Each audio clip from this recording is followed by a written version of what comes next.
out at the Field of Dreams location in Yeah. Iowa. Yeah. Oh my God, they nailed these Reds jerseys. That had to have been a large chunk of why they wanted that matchup.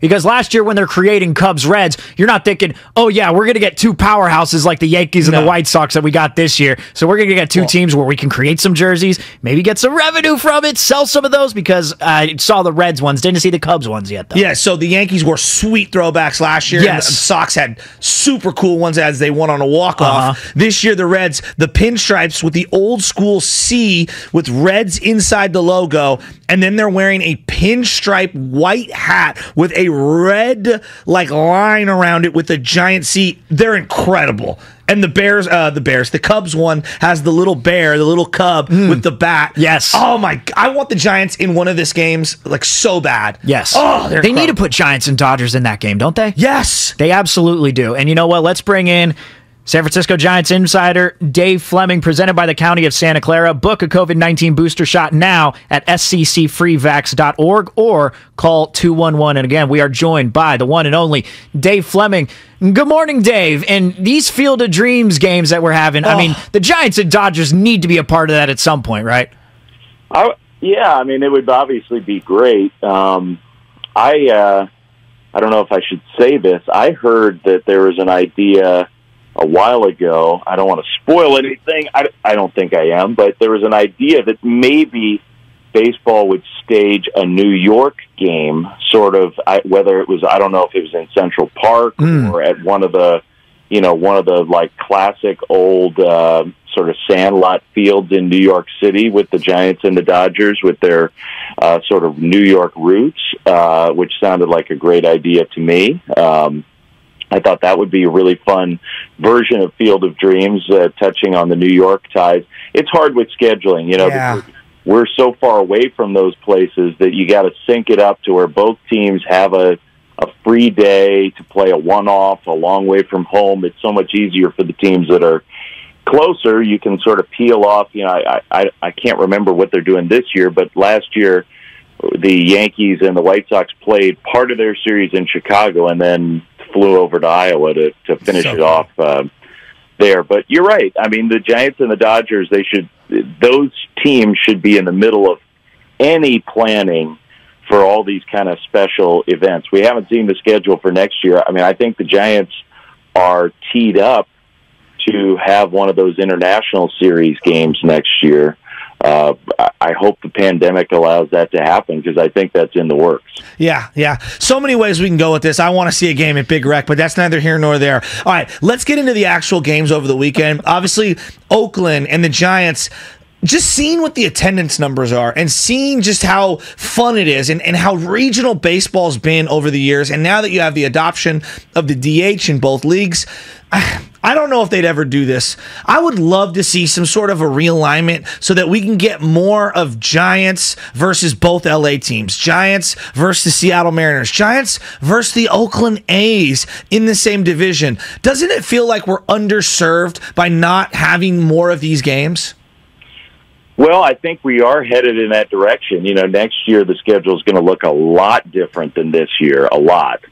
And because we're going to play every single team, the Giants will see every team at least once next year. Now, they'll only see the interleague teams one time, one series. I think that might be a step in the direction of something you're suggesting. I mean, I think the leagues, the concept of the leagues, which has been such a, I would be very reluctant to give that up because baseball's been so associated with American League, National League. But now that we've dissolved the actual real differences, they just sort of exist to exist. They're not different in terms of their rules or umpires or all the old ways that they were. I think we could be headed in the direction of just regionalization of the game, almost turning the leagues into geographical leagues. Yes. And so, I think that might be down the road. That's probably contingent upon expansion. Baseball probably needs 2 more teams.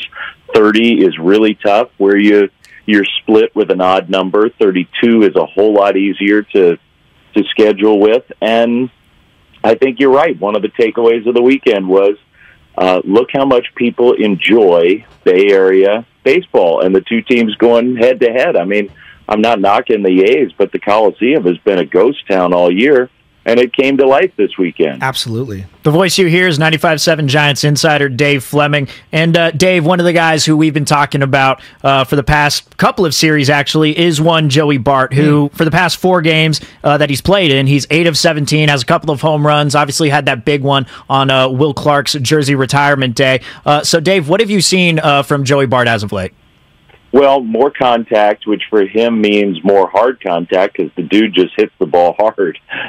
He's so strong that if he can get the bat to the ball, it goes. And the home runs are really impressive. I thought this weekend one of those hits, I can't remember exactly the scenario, but he started a rally down 0-2, got a low changeup, and instead of being fooled by it, kind of adjusted mid-swing, and he's so strong, he just flipped it into left field, and it started a rally for the Giants. It was a base hit that turned into a run and more runs. And so you're seeing power, but you're also seeing just sort of hitting ability start to come to the forefront. It's really, really a nice development for this team that hasn't had enough positive developments this year, and if Joey can finish the season strong, and the Giants really feel like, hey, we got our guy, we got our catcher. That would be so huge for planning the next year and beyond.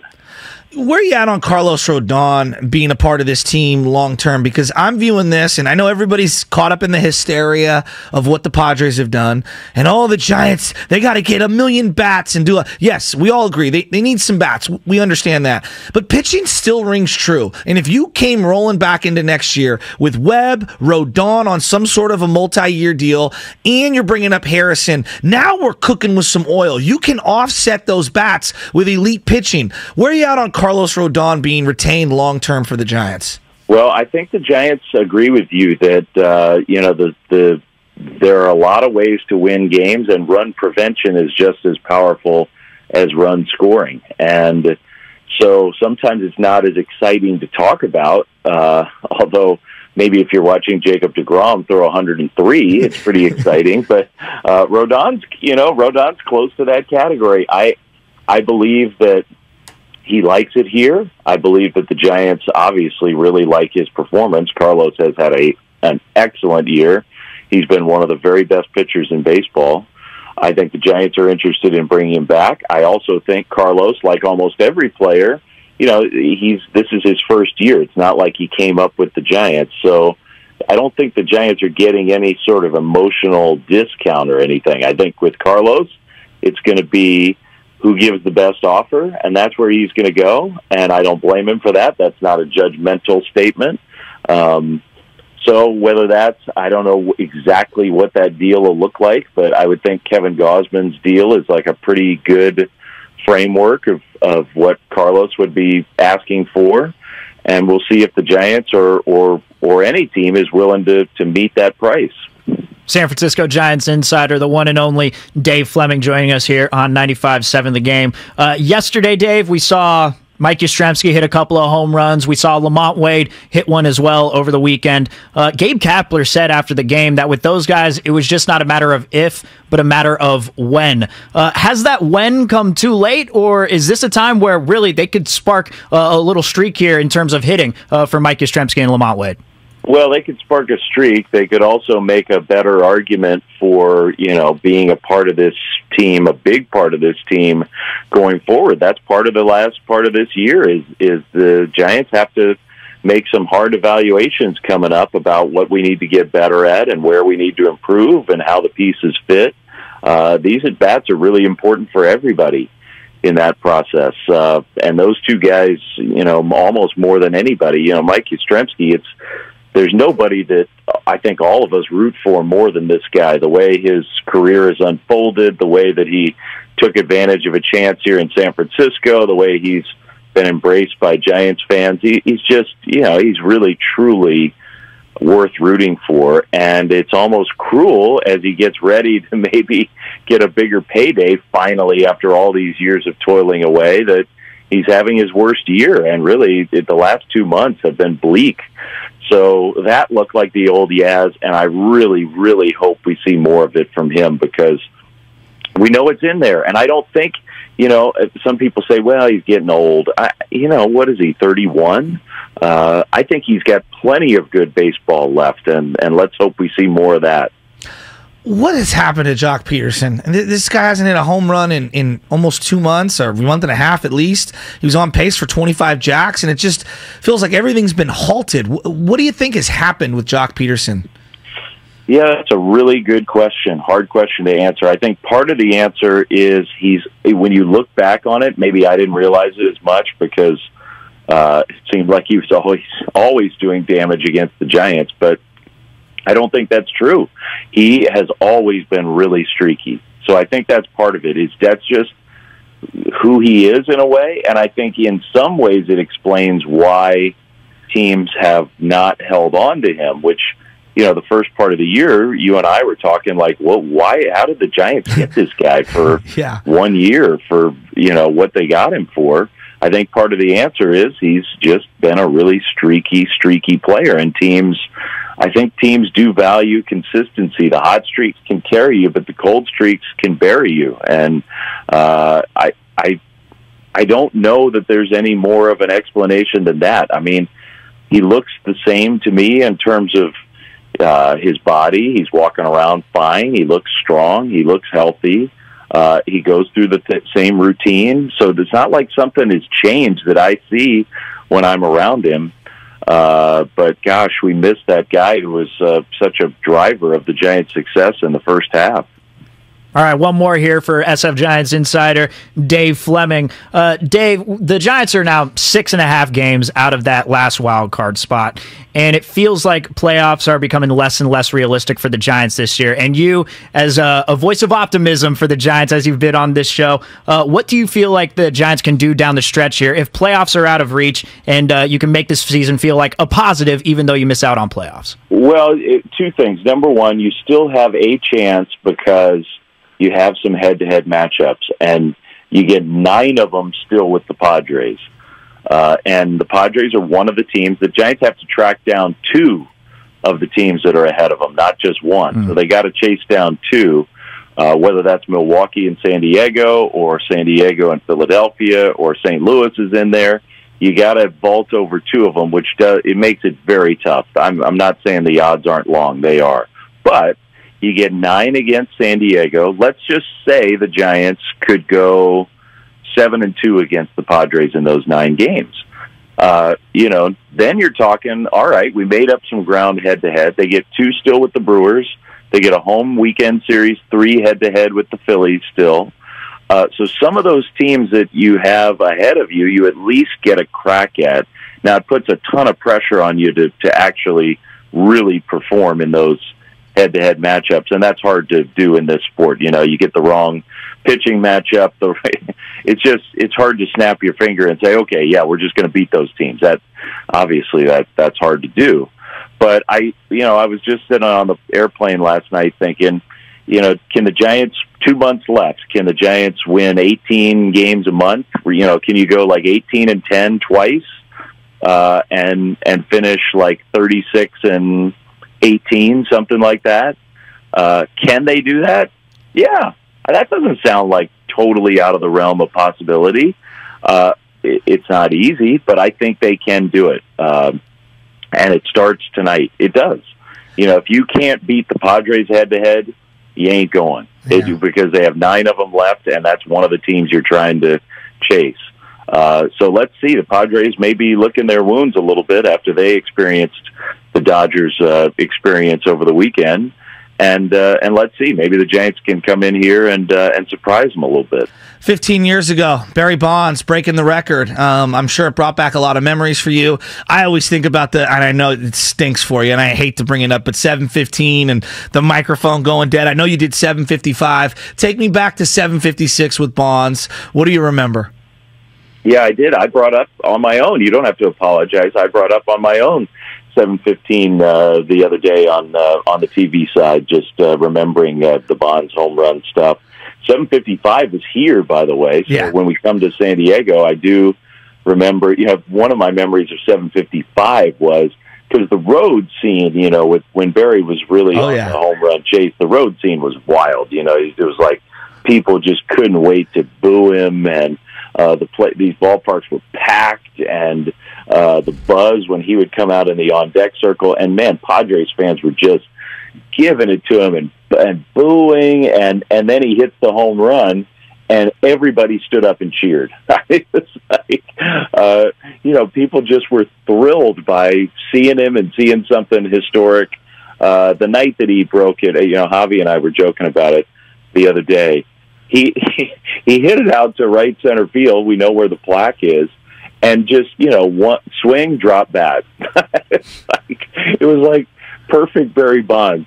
Like nobody else can even hit a home run out there, and he knew it the second he made contact, which was just the perfect way for him to set the record. I remember Bonds that night. I remember being down on the field with Barry afterwards and how happy he seemed. He really was happy to talk about it, which Barry wasn't always happy to talk about his achievements. I remember Hank Aaron up on the video board, the extremely gracious video message that Henry Aaron sent to Bonds, and I remember Mike Bassick, the pitcher, who was so gracious. Some pitchers just are pills about that stuff, and he stood up there and talked about what a Barry Bonds fan he was and how he was honored to be associated with one of the all-time great players. 15 years ago. Time flies, doesn't it? It does. And Dave, how much has Barry changed as a person since then? Because seeing him on the field in the suit, he looks so regal. He feels more comfortable with who he is and I guess where he is in life. He seems happier, maybe just being out of the hot light of scrutiny for all those years. But it does feel like he's changed, at least just maybe, I don't know how comfortable he is in these settings and whatnot. I don't know. The cynic would argue with me that he's doing it for PR purposes, but it does feel like it's a different Barry Bonds than what we had 15 years ago. Yeah, I mean, I don't think he cares that much about PR. I don't know. Like, what does he care about what people think about him? I don't think he cares that much about that. But I do think he's softened. He smiles more. Yeah. He appreciates. Those words he said about Will Clark were really, truly heartfelt. It was surprising, Dave, because I didn't think they got along. Yeah, I mean, I don't think they were best buds when they were hanging out as players, but I mean, it does tell you that sometimes you're in the middle of it and you don't have the appreciation for it. Whatever's going on, you're worried about your own performance, the stress of playing at this high of a level, and you don't get a chance. And maybe when you do retire and that stress goes away, you spend some time reflecting back and thinking about those teammates and opponents and the people, and maybe you develop a little better appreciation. Now, when I'm around Barry, which isn't that often, but every once in a while, and he'll still tell you, it's not like the confidence has gone away. I mean, he'll still have a laugh with somebody about how good he was, which that's part of what makes Barry Barry. I love it. It makes me laugh. But I think that he has softened, and I think a big part of that is just the appreciation for the players that he played with and around. And I hope someday, I really do, I really hope someday that he and Jeff Kent are together, and we get to hear from both of them, because I bet it's happened on both sides. And I would be really, really curious about those two talking about one another. I hope we can make that happen someday. I miss Jeff Kent. We talk about him a lot on this show, Dave. I'm glad you brought that up. Thank you. He was such a great... I think someday he is going to get into the Hall of Fame, Jeff Kent. I hope. It might take a while, but I think he will. And he just was... That was such a... Will Clark, Kevin Mitchell, Mays and McCovey, and Bonds and Kent. I love a combo, and those two guys were such a great pairing for so many years. The voice you hear, 95.7 The Game, Giants Insider, very well said about Barry Bonds and Jeff Kent.